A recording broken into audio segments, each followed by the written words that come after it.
Reflexiones matinales, llave de David, les da la bienvenida. El tema de hoy se titula Abraham, fe activa. El texto a meditar lo encontramos en Génesis 22, versos 2 y 3 que dicen: Y dijo, toma ahora tu hijo, tu único, Isaac, a quien amas, y vete a tierra de Moriah, y ofrécelo allí en holocausto sobre uno de los montes que yo te diré. Y Abraham se levantó muy de mañana, y enalbardó su asno, y tomó consigo 2 siervos suyos, y a Isaac, su hijo, y cortó leña para el holocausto, y se levantó, y fue al lugar que Dios le dijo. El Señor consideró conveniente probar la fe del patriarca por medio de una prueba tremenda. Si hubiera soportado la primera prueba y hubiera aguardado con paciencia que la promesa se cumpliera en Sara, y no hubiera tomado a Agar por esposa, no habría sido sometido a la prueba más dura que haya experimentado hombre alguno. Abraham no fue incrédulo ni vacilante. Por el contrario, muy temprano, de mañana, tomó a 2 de sus siervos y a Isaac, su hijo, junto con la leña para el holocausto, y se fue en dirección al lugar del cual el Señor le había hablado. El patriarca no permitió que el amor paternal lo dominara y lo indujera a rebelarse contra Dios. El mandamiento del Señor había sido calculado para sacudirlo profundamente. Toma ahora tu hijo. Y entonces, como para probar un poco más su corazón, añadió, tu único, Isaac, a quien amas, es decir, al único hijo de la promesa, y ofrécelo allí en holocausto. Durante 3 días, este padre viajó con su hijo y tuvo suficiente tiempo para pensar y dudar de Dios si se hubiera sentido inclinado a ello, pero no lo hizo. Abraham creía que Isaac era el hijo de la promesa. También creía que Dios había hablado con claridad cuando le ordenó que lo ofreciera en holocausto. Creyó que si el Señor, que en su providencia había permitido que Sara tuviera un hijo en su vejez, le había pedido que tomara la vida de su hijo, creyendo que podría levantar a Isaac de entre los muertos.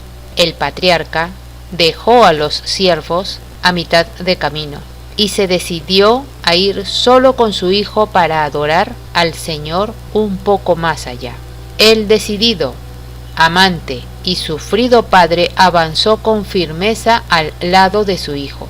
Cuando llegaron al lugar que Dios le había señalado, levantó un altar allí y puso la leña en orden, lista para el sacrificio. Y entonces informó a Isaac que Dios le había mandado ofrecerlo en holocausto. Le repitió la promesa que el Señor le había hecho varias veces, de que por medio de Isaac él llegaría a ser una gran nación, y que al cumplir la orden de Dios de quitarle la vida, Dios cumpliría su promesa.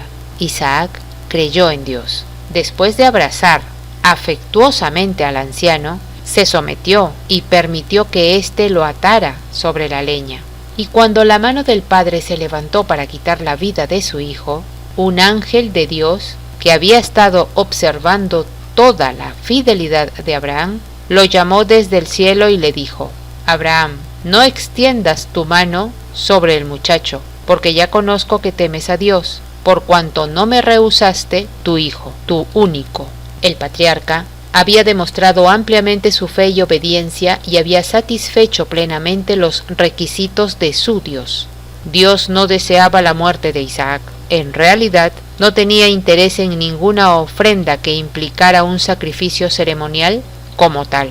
Pero siempre Dios se ha complacido y ha deseado la obediencia voluntaria de sus siervos. En lo que respecta hasta donde podían ir la voluntad y el propósito de padre e hijo, el sacrificio fue completo. Dios reconoció la consagración de sus corazones como una ofrenda mucho más aceptable ante su vista. La incondicional obediencia de Abraham fue uno de los ejemplos de fe y de confianza en Dios más impresionantes que se encuentran en el registro sagrado, una fe y una confianza semejantes a las de Abraham necesitan hoy los mensajeros de Dios. Pero muchos, a quienes el Señor quisiera usar para que atiendan y obedezcan su voz por sobre toda otra, no avanzan.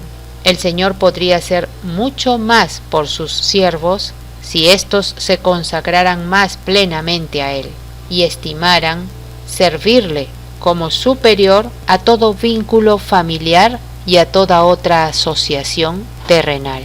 Abraham llamó el lugar Yahweh Jireh, Yahweh proveerá. Este proverbio indudablemente recuerda la expresión de fe de Abraham de que en el monte divinamente señalado Dios mismo proveería un medio de salvación, el Cordero de Dios que prefiguraba al único Hijo de Dios, que salvaría de los pecados del mundo. Apreciados oyentes, que Yahweh nos bendiga. Hasta mañana.